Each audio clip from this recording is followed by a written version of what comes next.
The last thing my father said before slamming the front door in my face was, "You stopped being our daughter the second you betrayed this family."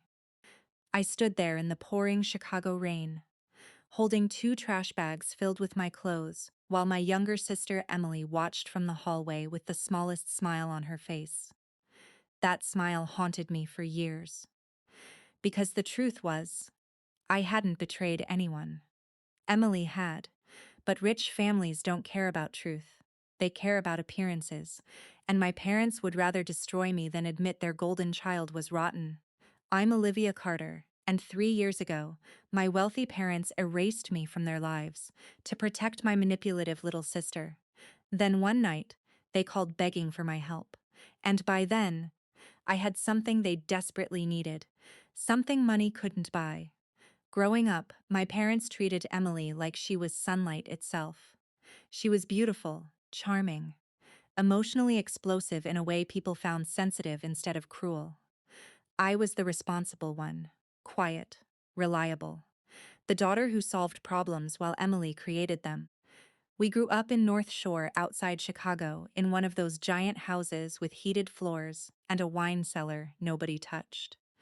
My father owned a real estate company worth millions. My mother cared more about charity galas than parenting. And Emily?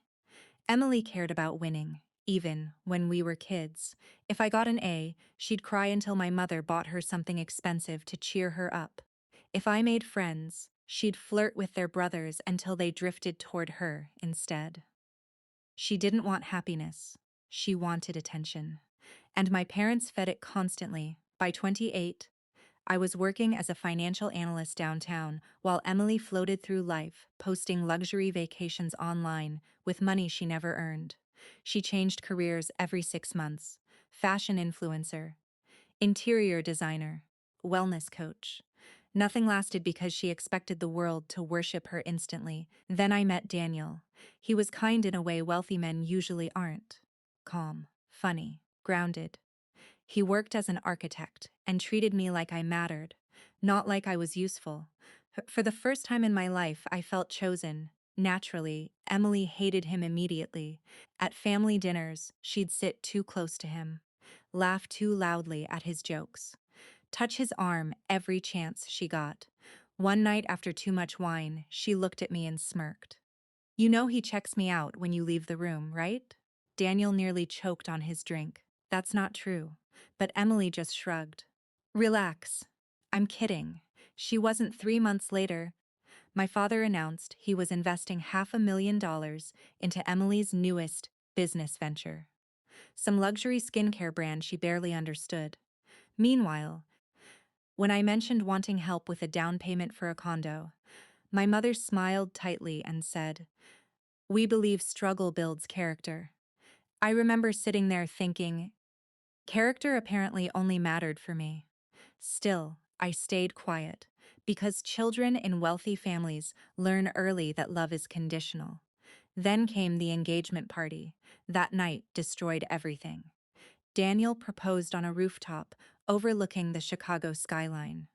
It should have been perfect. Instead, Emily disappeared with him for 20 minutes during the party. When they came back, Daniel looked pale. I asked him later what happened. "She cornered me," he admitted quietly. "She said you've always been jealous of her, that you'd eventually become controlling and bitter." I felt sick. "What else?" He hesitated too long. "She tried to kiss me." I stared at him in disbelief. "And?" I pushed her away. I believed him instantly because Daniel looked horrified, not guilty. But before I could confront Emily, she beat me to it. The next morning, my mother called screaming. "How could Daniel assault your sister?" My entire body went cold. Emily had bruised her own wrist and told my parents Daniel grabbed her after she rejected him. I couldn't even process it. "That's insane," I said. "She's lying." But my father got on the phone. Emily was hysterical all night. We trust her. Of course they did. Within 48 hours, my parents demanded I leave Daniel or lose the family entirely. I thought they were bluffing. They weren't. At dinner 2 nights later, my father slid a folder across the table. Inside were legal documents removing me from the family trust. Just like that, millions gone. My mother looked at me with complete emotional detachment. We won't support someone who chooses a predator over family. I remember shaking so badly I could barely breathe. You're destroying my life over a lie. Emily sat silently beside them, pretending to cry. Then she whispered, I didn't want this to happen. That was the moment I realized something horrifying. She did. She wanted everything: the attention, the inheritance, the victory. And my parents handed it to her willingly. I left that house that night with nothing except Daniel. And honestly, part of me still thought my parents would come to their senses. Instead, they announced publicly that I was estranged due to personal conflicts. Family friends stopped calling. Invitations disappeared overnight. My mother even told relatives I was mentally unstable. I became the family shame story. Meanwhile, Emily posted smiling vacation photos from Santorini. Daniel kept me together during those months. Barely, there were nights I cried so hard I threw up. Nights I replayed every childhood memory, wondering if my parents had ever actually loved me. But pain changes people.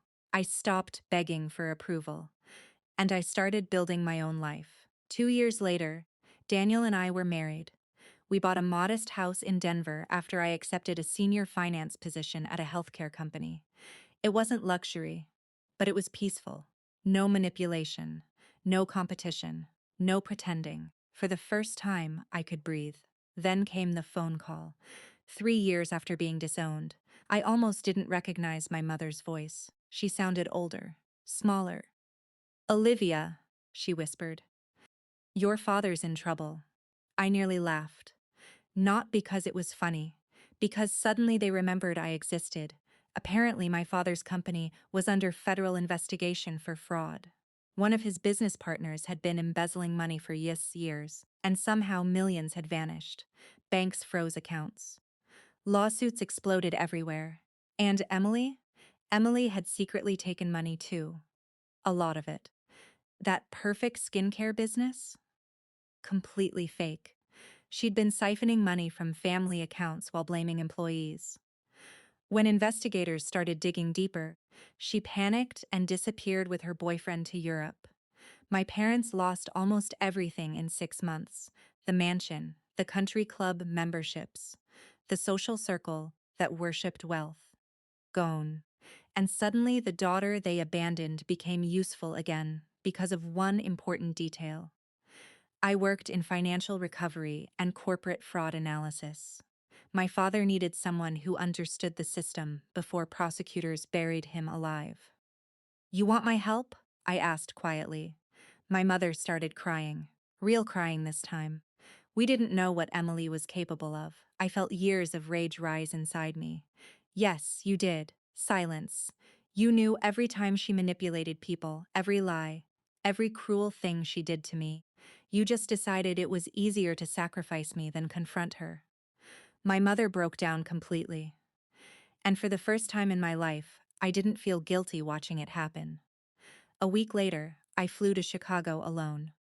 Walking back into that house felt surreal. Most of the furniture was already gone. The place smelled empty. My father looked 20 years older. He didn't hug me, didn't apologize. He just sat there staring at the floor. Finally, he muttered, "You were right about her." 3 words. That was all. 3 words after destroying my life. I should have hated him more than I did. But seeing powerful people broken is strange. It removes the mythology. Suddenly, they're just frightened humans drowning in consequences. Over the next month, I uncovered everything Emily had hidden: secret transfers, fake shell companies, luxury purchases under employee accounts. She'd stolen nearly $4 million altogether. And the worst part? She'd manipulated my parents into signing documents without reading them. Even now, they defended her in little ways. She's confused. She's under pressure. She didn't mean for this to happen. I finally snapped one night. No, I said coldly. She meant every second of it. The difference is, she finally did it to you instead of me. That shut them up. Then came the real bombshell. While reviewing old financial records, I discovered something that made my stomach drop. Years earlier, my grandfather had left a separate inheritance account, specifically for me, not Emily, me. Because according to handwritten notes attached to the trust, he believed I was the only responsible grandchild. My parents had hidden it for years, and after disowning me, they quietly transferred portions of it to Emily's accounts. I remember staring at the documents, unable to breathe. It wasn't just emotional betrayal anymore. They had literally stolen from me. When I confronted my father, he looked ashamed for the first time in his life. Emily was struggling, he whispered. I laughed in disbelief. You robbed your own daughter because Emily was struggling? He had no answer. That night, I sat alone in my childhood bedroom realizing something painful. My parents didn't destroy me because they loved Emily more. They destroyed me because I was easier to sacrifice. I was stable, independent, forgiving. Emily was chaos, and weak parents will always feed the loudest child to avoid conflict. The next morning, I made my decision. I reported everything, the hidden transfers, the fraud, the stolen inheritance, all of it. My parents weren't arrested, but they were forced into financial settlements that wiped out most of what remained. Emily eventually got caught trying to enter Canada using fake documents. I didn't go to the hearing. I didn't need revenge anymore. Reality handled it better than I ever could. A year later, my mother sent me a letter, not an email, a handwritten letter. She admitted they spent my entire life trying to manage Emily's emotions while expecting me to survive quietly on my own. She wrote, "We confused your strength with not needing love." That line broke me harder than everything else, because it was true. Strong children don't get protected. They get expected to endure. I never fully reconciled with my parents after that. Some damage changes the shape of a relationship forever, but I stopped carrying the weight of proving my worth. That's the thing nobody tells you about family betrayal. The deepest wound isn't losing money or inheritance. It's realizing the people who should protected you were willing to rewrite reality just to keep their favorite child comfortable. Today, Daniel and I live a quiet life in Colorado. We have a daughter now, and every time she runs into my arms, I make myself one silent promise. She will never have to earn my love by suffering quietly, because some families destroy you slowly, and some people spend their entire lives recovering from being the easy child to sacrifice.